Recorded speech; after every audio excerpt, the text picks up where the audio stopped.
What are you marching for? What are you marching for? Whether packed onto the grounds or marching around the streets. We are the pro-life generation. Thousands opposed to abortion turned out Wednesday at the state capitol for the 6th annual March for Life, including many lawmakers like Virginia Governor Youngkin. Marching for the ones that can't speak for themselves. Absolutely. They need a voice that is for them, not against them. Tony and Russ Jones from New Kent, it's their 4th time coming out.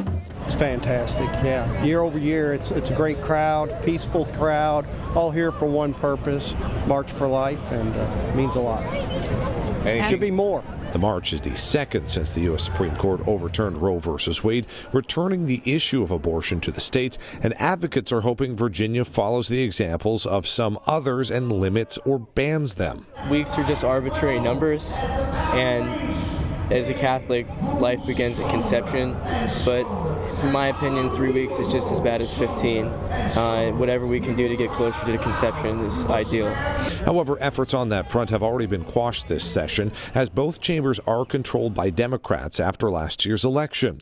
While efforts to enshrine abortion access in the Constitution have been pushed to next year, rallygoers still focused on blocking legislation to block menstrual data from search warrants and the extradition of abortion providers to other states with tougher laws. They want us to become the abortion capital of the South. They want to create laws that beckon people here out of desperation, and they want to shield abortion doctors from even when they interfere in other states and commit abortion that would be illegal in other places. The women of Virginia, the voters of Virginia, gave us a resounding message in November and throughout all of last summer that they feared for their lives.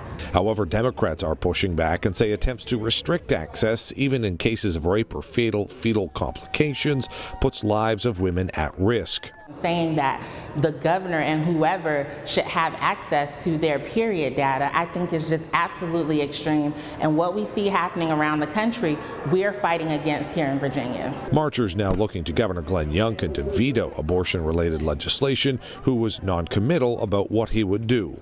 The General Assembly is working their process now, and I will review every bill. That's my job, and I will give everyone a thorough review. Now, while some of the bills have cleared the General Assembly, others are still making their way through the legislative process and have not yet reached the desk of Governor Youngkin. At the state capitol, Cameron Thompson, CBS 6 News.